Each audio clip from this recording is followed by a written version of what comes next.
Hi. Let's see.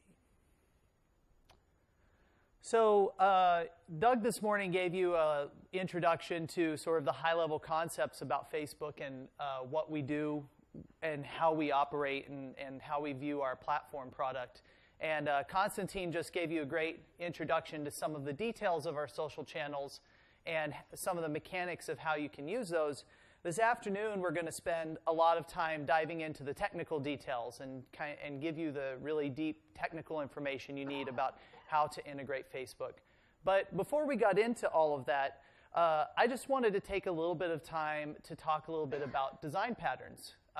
One of the really great things about my job is I get to spend a lot of time talking to developers who are taking all of the kind of technologies that we're building and using them to create social experiences. There's thousands of applications that are built this way, and we get to learn a lot about what kind of patterns work well and what kind of patterns maybe don't work so well. And so today, I just wanted to give you, a few sets of patterns that we've found work really, really well and how you should be thinking about applying these channels that Konstantin just walked you through to your own applications.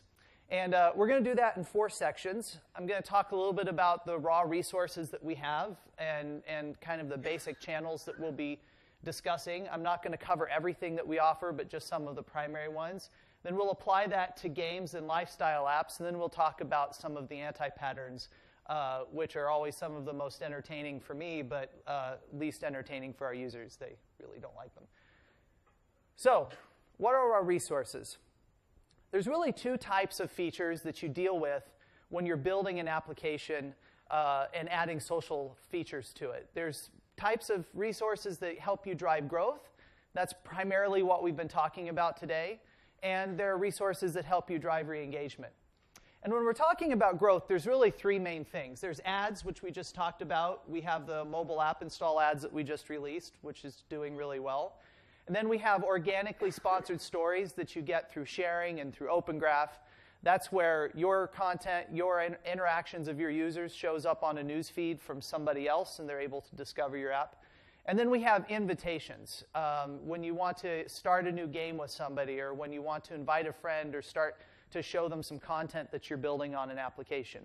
These are the kind of channels that you're fundamentally working with growth. On the other side, we have re-engagement. And the re-engagement channel most people think about is notifications. Notifications are really fantastic, and it's great that we have them on phones. It's something that the web is moving towards very slowly, but we have today.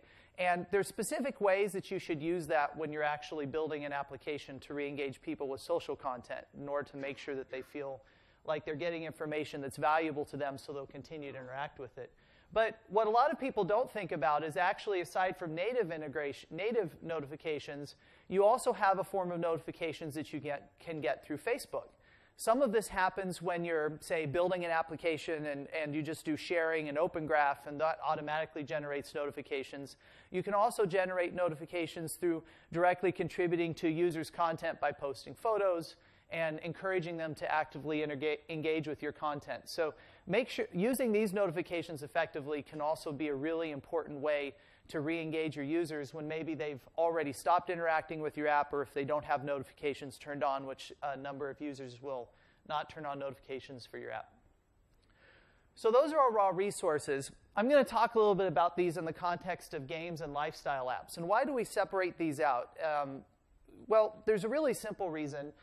It turns out that even though a lot of people think about building social as kind of this broader category, most of the time we actually talk about games. The actual life cycle of how your users interact with these 2 types of apps are pretty dramatically different. In particular, for games, games are really interesting because they sit somewhere between typical software, like let's say a word processor, which I might adopt and use for a very long period of time, and I have a learning curve, and all of the things we were used to with software, and let's say content like music and video, where I might listen to a song now but then abandon it after some period of time. Games kind of work the same way. You have to install them, you have to learn how to use them, but they also have a kind of shelf life, right?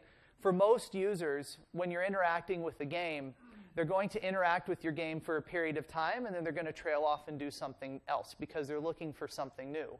And so this is kind of how we think of the typical life cycle of a game. Somebody finds out about your game, they install it. They're interested in like just finding out what the game is about. They don't know if they like it or not yet, so they're going to play it for a little while. Over time, their engagement's going to increase. They're going to spend more time playing your game. And then they're going to get bored. Most people, not everybody, but a lot of people after some period of time are going to get bored. And they're going to start trying to figure out what's the next thing they want to do. Now, the really interesting thing about this is the way you engage with someone, you can do the exact same thing at the beginning and do it at the end, and the reaction you get from users will be completely the opposite. And I'll dive into a few of those examples, but just one example is sending a notification to somebody. If you send something early on, it can keep them interested. If you send it at the end, they might think they'll feel like it's spam, and they're actually less likely to engage with you and your other products in the future. So let's talk first about the front half of that adoption curve. What do you do when somebody's just shown up at your doorstep and they're ready to play your game? Well, for most games, social games today, the first thing you're going to need to do is get them to make a match with them and somebody else so they can actually play a game, right? Whether it's like something like Song Pop, where it's an actual, like, you need somebody to play against, or maybe it's like a poker game where you just need to find a table for them to sit at. You want to help somebody find someone else that they can play with so they can discover if they like your game. Now, the thing that a lot of people do here when they're integrating Facebook, it's kind of like the simplest, like off the top of my head approach that people will take, is they'll connect to Facebook, and then they'll pull down a list of friends, and then they'll ask you to connect to your friends, right? Invite your friend to play. That's like the most basic way to do this. It turns out that's usually not the most effective way to do it, though. Because when someone's just started using your application, they actually don't know if they like your game or not. And they're not very likely to want to invite friends who, they don't know, may or may not be players of the game, and they're not sure if they want to recommend you yet. So you put them in kind of a socially awkward situation, and that's what we want to avoid. So what we found works best is there's actually kind of 3 tiers of what you should do when you're inviting people to play a game. First, the ideal world is you want to start by connecting somebody to friends who also play the game, and show that right up front. So if I have a friend on Facebook who already plays this game, show me that first, because for me, that's no social risk. They already play the game. I already know them. I'm going to feel totally comfortable starting a new challenge with them, starting a new match with them, or joining a table that they're playing at, or whatever. So that's the first place you should start. After someone has exhausted that list of friends, then the next place you should go, and this is where a lot of people, this is kind of a thing people ignore, is try to connect them to other players of the game that they may not already know, right? But who are for some reason connected to that or relevant to that person, right? Maybe they're at a similar level. Maybe they've adopted a similar play strategy. When someone's first starting to play a game, they don't know you yet. They're getting to decide if they actually like the game. And you get 2 really big benefits here, particularly if you build a selector that will show them why you're suggesting those friends. The 2 big benefits are, first of all, again, it's a very low social risk way for someone to engage. It's a great way to get them playing your game. The other benefit is you start to build a social graph in your game that's separate from the graph that you're importing from Facebook. And although we like you to use our data, it turns out that actually a lot of people who play, the people that they may play games with doesn't exactly match the people that they would be friends with on Facebook or interact with on Facebook. And so building your own social graph actually has a secondary benefit of building a retention for you. And people will continue to play your game because they have friends on your game that they don't have anywhere else. Only once you've exhausted those 2 channels should you start to encourage them to invite friends of theirs who don't currently play your game. And this is your very powerful growth channel. But the reason that it's important to do this after the first 2 is because by this point, someone is already playing your game, they're already invested, maybe they've built a network of friends in the game, and so they're inviting their friends to come join them, and they're going to be your best evangelists. They're going to feel really confident inviting their friends to play because they know it's a good game. And that's how you get the kind of long-standing growth, and you'll see a lot more users who will actively engage and grow with your application if you work through these stages.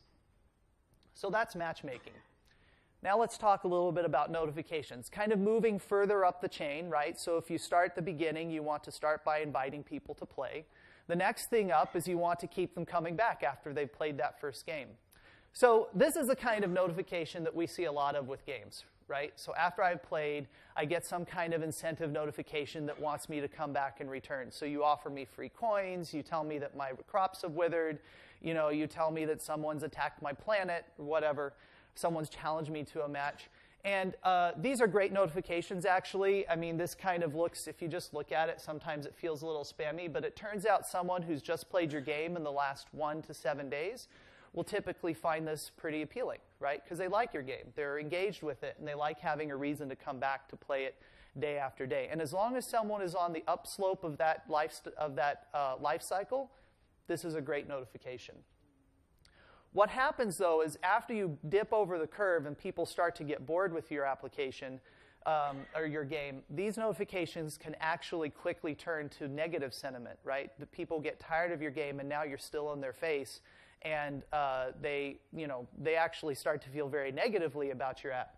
And that's really bad because it gives up the greatest opportunity that you have with notifications, which is cross-promotion. Right? The most successful game franchises, the companies that continue to grow, we find are really, really sensitive to user engagement and how they do notifications. And this applies both to mobile apps and also to applications on Facebook. What they'll do is they'll typically pay attention when they send you a notification to how quickly you respond to that notification. And as soon as you stop responding, or if you respond more slowly, they start to back off how frequently they send you notifications. By the way, sending anything more than about once a day, or twice a day at the most, unless someone's like, it's a match-based game like Song Pop, sending notifications more than once or twice a day has like almost no effect. So once or twice a day is usually the best strategy. But even past that, they'll back off and they'll send you maybe once every other day, and then they'll back off even further. And then if you stop responding for about a week, you start getting cross-promoted to a similar type of game. So a good example of this is Chilingo, who does Angry Birds. You can see like in the different types of games that they've put out over the years, each one is a variation on the previous one, and as soon as they start to see your engagement start to drop off, they're kicking you on to the next version of Angry Birds or onto some of their new apps. And they're all based on the same category. So you know if you're somebody who loves those type of catapult cannon type games, you're going to love this type of, the next game that they put out. And that's how they continue to keep people engaged despite games having a sort of shelf life and people want to move on to the next thing. So that's notifications. The last thing I want to talk about with games is Open Graph. Now, the thing about Open Graph's really important. It's in a lot of ways the future of how we think a lot of people are going to engage with Facebook from a developer side, because it effectively gives you a way to put yourself directly inside of Facebook's experience. And that's really great and very powerful. For games, a lot of times, though, it's actually one of the last things you should probably do. I kind of consider it like advanced 400-level work. And the reason is that Open Graph is about contributing something to someone's identity. So think about the sorts of things that I might tell you about myself when we first meet, right? I'm probably not going to tell you like, oh, well, I live in Los Altos, I work at Facebook, and by the way, I scored 2,300 on this game I just played 5 seconds ago. It's not the thing I'm going to tell you, right? It's not part of my identity. I might tell you that I'm a master chess player. I might tell you that which I'm not, by the way. I might tell you that I'm like really great at this particular type of game that I play a lot. And that's the sort of thing you should think about adding to somebody's identity. So there's things you can put that are less value, saying you won a game at chess, right? There are things you could add that are of greater value, which would say, hey, I challenged Constantine and I won, or Constantine in this game won a game against me. I'm playing with these people and I'm engaging with them and we're challenging each other and I've achieved a certain level. Those are identity aspects. Now, the growth you get out of Open Graph as a game developer is a little bit harder to measure. It's a little bit more indirect because you're creating a sort of kind of extra form of something that stays on somebody's wall even after they've stopped engaging with your game. So it creates a sort of echo, right? You'll see some growth coming from this over time, but it doesn't fit as directly into somebody's stages of their life cycle of how they use their app. So this is why I generally consider this an advanced level. But if you're a game developer and you've already gone through all of the other social components that we've been talking about, Open Graph is another area that you should definitely be considering. Lifestyle apps are completely different. Okay? And Open Graph is actually probably one of the first things you should adopt. And the reason for that is because the life cycle changes, right? So games tend to have a half-life. They go for a certain period of time and people move on. Lifestyle apps, there's fewer of them, but people will tend to stay engaged with them for a much longer period of time, right? You have less churn with a lifestyle application. So this is like Pinterest or Twitter or Facebook, or a Nike running app, or things like that. And what tends to happen here is, you start at the same place, somebody installs your app, and they just want to know what they can find here, like why should they use your app. And then the next thing you typically want them to do is to start to engage somehow. And this could be early on when you're just getting started. You typically focus on contributing content, right? So if you look at the earliest versions of Instagram or Twitter, it was primarily focused around getting you to upload a photo, getting you to tweet. Over time, as you get more users, the initial form of engagement will probably shift, and you'll want to focus more on helping a user just curate some content, right? So if I'm Pinterest now, I just want you to repin, or I want you to retweet, or I want you to favorite a photo on Instagram. That's the first way that I get you to engage, is curation. But both of those are forms of contributing content, whether it's uploading new original content or contributing or curating. That's how I get engaged. And once I have my own content, something that I've taken ownership, I've kind of claimed this as part of my identity, that's the time when you want to ask the person to invite their friends. Share that content you just created with your friends. Once they've done that, their friends engage, they start to discover, engage with that content, and then the cycle repeats. So lifestyle applications can go on for a very long time, and the primary reason is because they're about building a piece of my identity, and that's why we consider this to be a really fundamental thing you should add Open Graph to. So how do you get started? Let's kind of go back and walk through this life cycle. So I land on the page, and I land on an app, and as a user, I'm just here going, hey, what is this? This was like 2 years ago. This was considered best practice, right? Like I used to design apps, and I designed apps like these, right? And this was like the first thing you did is you just open the app up and like point them to a getting started button and get them to build their own content. Of course, Pinterest doesn't do this. This is what you see when you first log in. You see content, right? And if you get them to connect to Facebook, you can use their profile data and things to maybe customize the content that they see so that they're going to see something that's engaging and relevant. Usually when you're building a lifestyle app, the first thing you want to is quickly get to the point where people can see content and get a feel for how the app's going to behave and what they're going to want to engage with as quickly as possible. You'll still see that contributing is a main function, right? The camera function is right there in the middle, but the main component that someone sees when they engage with Pinterest is actually the content that they would see. Once you've got them to engage, the next thing you want to do is have them post that stuff back to their Facebook feed, because this is going to be your primary point of distribution and growth. Most of the social lifestyle apps that have really taken off in the last year or so have taken off primarily because they've been integrating with sites. They've done a great job of integrating with sites like Facebook, most of them because of Facebook. And the reason is because people will contribute this content, whether it's a question on Quora or Pinterest photos or Instagram photos. They'll put them onto their timeline. That will show up in their friends' news feeds, and that's how you get new users and you attract growth. So Open Graph integrations here are really important. And when you're thinking about how to do this, the kind of key thing that I just wanted to point out, and using here food spotting as an example, you can see the highlight here at the top, is, and actually these are two smaller ones that food spotting does. The primary thing I want to point out here is that lifestyle apps are all about identity. This is where you should really shine. Focus on things that are capturing important memories for me. So places that I've been, things that I ate, things that I would want to remember going forward. Pinterest is great about pinning things that I love, right? Telling people something about myself versus just a stat that maybe isn't about me but just measures engagement or something is not as interesting as capturing memories. So that's how you should think about your integration with Facebook when you're building Open Graph, is what kind of memories am I generating when someone's dealing with Pinterest that they might want to come back and think about later. Your timeline on Facebook is a lot like building a scrapbook, right? So think about the things that you might want to put into someone's scrapbook that would come out of your application. That's the sort of thing they'd want to pin. That's the sort of thing that generates very interesting stories. And by the way, if you've ever looked at a scrapbook, lots of photos, not very much text. Same thing applies here. The more you can apply photos, that generates huge amounts of engagement compared to just text. Sometimes you want stats as well, but just to give you an example, if I'm building a running app, I could generate a stat that says how many miles I ran this last year, or I could generate an integration that shows me the routes that I've run as a graphic. Showing the routes that you've run will generate far higher engagement.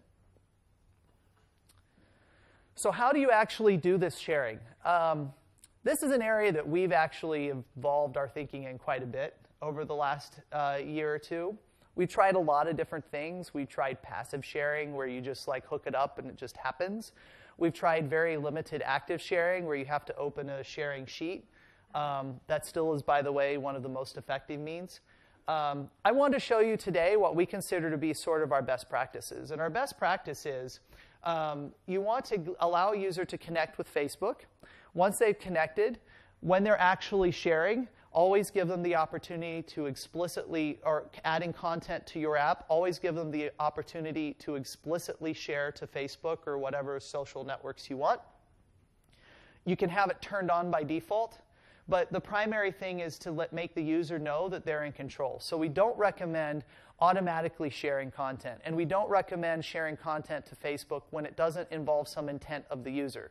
So it would not be appropriate to create an Open Graph action that puts on my timeline every time I launched your app, right? I launched your app 50 times this month or whatever. That's not appropriate. It makes the user feel out of control, makes them feel like they're being spied on, right? Versus saying, hey, you pinned a board, or you contributed a photo, or you went on a run, we're going to share this to Facebook unless you opt out, gives that user and make it very clear, right? Gives the user a sense of control, so when they see that content show up on Facebook, they're going to value it, and they'll be happy that it's there, and they're more likely to feel better about your app and want to talk about you and promote you on their own site. So this is the right way to do sharing. Make it automatic, or make it default, but give the user control so they feel like they know what they're doing. So we talked about some best practices for games and lifestyle apps. Let's talk a little bit about some of the things you don't want to do. Some really common mistakes that people make. I'll just go through a few of them really quickly. The first thing that most people do wrong is they will ask for way too many permissions when they connect to Facebook. This is an example. We changed the name of the game to Protect the Innocent, but asking for like everything you can imagine to connect to Facebook right up at the very front. We kind of call this asking to get married before you've even gone on a date, right? That's kind of what you're doing. It's like, welcome to my app. I would like to read your email, please, and spy on you. So don't do this. So we've done a lot of work in iOS. We're doing the same things for Android and other platforms to make getting permissions from users very fast and simple. And so what we recommend that you do is focus on creating, asking for only the things that you need when you need them. And specifically, what I would suggest is when I first launch your app, only ask for my basic permissions. That's going to give you basic profile information about me. It's going to give you my friend list. Those are the things that you'll need for the majority of what you need to do. Just ask for basic permissions, and that feels very safe for most users. Then wait until the very first time that I share on Facebook to ask for permission to write. Ask for permission to share on Facebook. Don't do it right up front. Because what happens then is the user feels like, again, it's about control. They feel like they understand that, okay, I'm about to post this photo, and I said I want to post it on Facebook, and now you're asking me for permission to post on Facebook. I get it. I understand the value. If you do it up front, it doesn't make people feel very comfortable at all. Second thing you can easily do is, and I mentioned this earlier, is get just a little too aggressive on notifications. And this happens a lot too. And here's why we say that sending more than 1 or 2 notifications a day typically doesn't work very well, because once you get a list here that's longer than maybe 2 or 3 items, users will just see this as a giant list and hit that X and just get rid of it. And they won't pay attention to your notifications because you just turn into a pile of work for them. So limit your notifications to a few a day. Make sure that you're measuring engagement. This is just another reason to back off so you don't do this to somebody and make them, maybe they will talk about you, but they're going to tell their friends never to install your app. And finally, one of the great things about Facebook is we give you the ability to target. You can actually control for a lot of you can find out a lot about your users. You can control for a lot of things to make sure that you're giving your users an experience that's relevant to them. The flip side is going over the bounds and going from like being helpful to being creepy, right? So don't over-target, right? So here's an example of an ad that seems to know that this person is 3 months pregnant, expecting a baby girl, right? It's creepy. So, think about like how you would expect service at a 5-star hotel or a 5-star restaurant. The key is that they know enough about you that they bring you your favorite things and they take care of you, but they're not going to do it in a way where it seems like they went through to your house and like dug through your financials and somehow know something about you that you shouldn't know. So don't over-target. So those are kind of our main kind of design patterns that we suggest you follow. The key thing above all is just remember where your user is in your life cycle. I think the number one thing that's different about social design from any other type of product design is that it completely depends on your user and how they relate to you. Social features are about relationships. And this is really different when you're designing, say, any other product, whether it's aspects of a game or an app, where if you use it and it feels good to you, it probably feels good to the next person. Social is totally about how that person relates to you. And so designing for social is about putting yourself in your user's shoes and thinking about how they'll feel on day 1 and how they'll feel on day 90 and the differences between that. Also, invite existing users first and then focus on helping them invite new users. Once they've established that relationship with you, they're more likely to talk about you. And try to directly show engaging content for lifestyle apps. Finally, keep the user in control. Again, it's all about relationship here. If the user feels safe with you, if they feel in control, they're actually more likely to share. So it seems weird, but giving somebody a few points where they have to approve things will oftentimes increase sharing rates because people will like what they see. They'll feel comfortable and confident that nothing's going to happen behind their back and they understand it. So those are our design patterns. And now I want to invite back up Doug and Konstantin, and we're going to have a few minutes for Q&A, and then we'll take a break for lunch. Thank you.